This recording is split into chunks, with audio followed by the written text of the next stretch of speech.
Perkenalkan, nama saya Septi Wilia Putri dari Fakultas Ilmu Sosial dan Politik jurusan Administrasi Negara.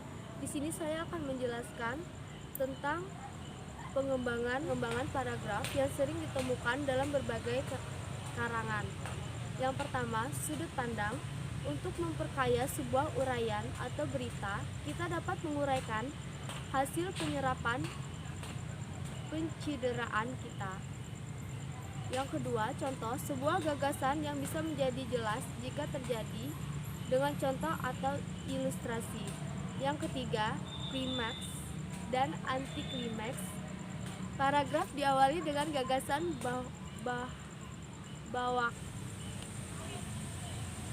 Ada 10 metode pengembangan paragraf yang sering ditemukan dalam berbagai karangan. Yang pertama, sudut pandang. Untuk memperkaya sebuah uraian atau berita, kita dapat menguraikan hasil penyerapan pencideraan kita. Yang kedua, contoh sebuah gagasan yang bisa menjadi jelas jika terjadi dengan contoh atau ilustrasi. Ada 10 metode pengembangan paragraf yang sering ditemukan dalam berbagai karangan. Yang pertama, sudut pandang. Untuk memperkaya sebuah uraian atau berita, kita dapat menguraikan hasil penyerapan pencideraan kita. Yang kedua, contoh sebuah gagasan yang bisa menjadi jelas jika terjadi dengan contoh atau ilustrasi. Yang ketiga, klimaks dan anti klimaks.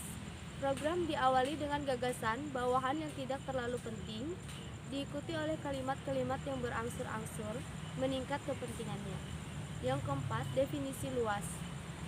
Paragraf seperti ini biasanya menguraikan sebuah gagasan yang abstrak atau istilah yang menimbulkan kontroversi yang membutuhkan penjelasan. Yang kelima, klarifikasi. Berbeda dari analisis atau uraian, pengembangan ini berusaha mengelompokkan berbagai hal yang memiliki konten ke dalam satu kategori. Yang keenam, perbandingan dan pertentangan. Perbandingan dan pertentangan dapat digunakan secara bersamaan atau terpisah. Yang ketujuh, analog. Dalam pengembangan paragraf analogis, uraian dalam topik dari dua hal atau lebih.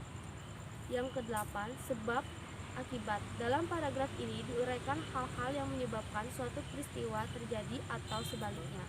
Diuraikan terlebih dahulu akibat baru ikut oleh penyebabnya. Yang kesembilan, proses.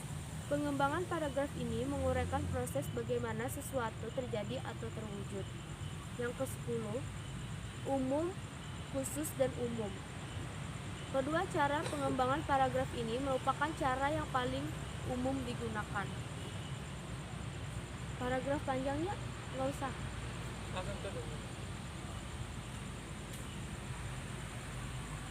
Sekian, itu saja yang dapat saya sampaikan. Kurang dan lebihnya saya minta maaf. Terima kasih.